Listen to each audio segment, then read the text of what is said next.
SC corporation ద్వారా గతంలో జీవనోపాధి నిమిత్తం ఎన్ఎస్ఎఫ్టీ కార్డులను అందించడం జరిగిందని, అయితే ఈ కార్డులకు సంబంధించి రుణమాఫీ చేయాలని కోరుతూ లబ్ధిదారులు ఆందోళనకు దిగారు. శుక్రవారం కాకినాడ కలెక్టరేట్ వద్ద ఉమ్మడి తూర్పుగోదావరి జిల్లాకు చెందిన లబ్ధిదారులు తరలివచ్చి ధర్నా చేశారు. ఈ సందర్భంగా నాయకులు మాట్లాడుతూ ఎన్ఎస్ఎఫ్టీసీ కార్డులు రుణమాఫీ చేయాలని, సీజ్ చేసిన కార్డులను వెంటనే తిరిగి ఇవ్వాలని నాయకులు డిమాండ్ చేశారు.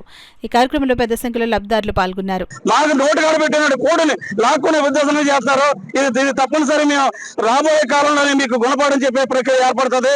అదే విధంగాను కలెక్టర్ గారు మీరు ఎవరేం చెప్తుంది, మీరు ఐఏఎస్ ఆఫీసర్ మీరు అదే విధంగా చేయకూడదు, మన రోడ్డు కార్డు కూడా పోగొట్టే విధంగా చేయొద్దు అని చెప్పేసి ఈ సందర్భంగా తెలియజేస్తున్నాను. ఇక్కడ ఉన్నటువంటి ఈడీ అందులో ఉన్న ఆఫీసులో పనిచేస్తున్నటువంటి వాళ్ళ అధికారులు కూడా ఒక్కొక్కరు 35 సంవత్సరాల నుంచి అందులోనే పనిచేస్తున్నారు. వాళ్ళ జీతాలు కూడాను పైనుంచి వచ్చే విధంగా ప్రజల నుంచి కాకుండాను అనేక విధాలుగాను అందులో జీతాలు కూడా తీసుకుంటున్నారు. దీన్ని కూడా ఖండించున్నాను. దీన్ని ఎంక్వైరీ కూడా ఇతర అధికారులు కూడా చేశారు.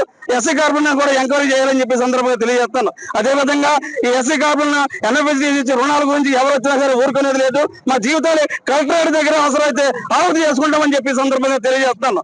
కావాలంటే మీరు ఆ యొక్క రుణాలను రద్దు చేసే ప్రక్రియ పైకి అధికారులు తెలియజేయాలని చెప్పి ఈ సందర్భంగా తెలియజేస్తున్నాను. మరి వారి యొక్క ప్రాణాలు గుప్పుట్లు పెడుతూ పారిపోయే పరిస్థితి తీసుకొచ్చారు. మేము ఏమన్నా బందిపోటు దొంగలమా? మాకు లైవ్లీహుడ్ గా, మాకు జీవనోపాధిగా మరి ఇన్నోవా కార్డులు ఇచ్చారు. మరి ఈ రోజున తక్షణమే నిర్లక్ష్యంగా మరి కారు ఎట్టుకోవాల్సిన అవసరం ఏమైనా ఉంది? మాకు ఆల్రెడీ జీవో ప్రకారంగా మరి ఏప్రిల్లో నెలాఖరు దాకా మాకు టైం ఇచ్చారు.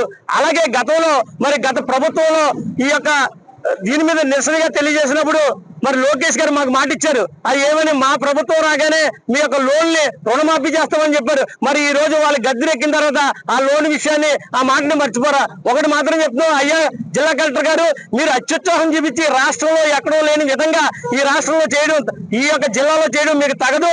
మాకు కొంచెం టైం ఇచ్చినట్లయితే దాన్ని ఫుల్ అండ్ ఫైనల్ సెటిల్మెంట్ గా, వన్ టైం సెటిల్మెంట్ గా ఒక టైం ఇస్తే మేము చేసుకుంటాం. మా యొక్క జీవనోపాధి మీరు కొట్టి మా పిల్లల్ని, మా భార్యల్ని, మమ్మల్ని రోడ్డు మీద తీర్చవద్దని ఈ సందర్భంగా తెలియజేస్తూ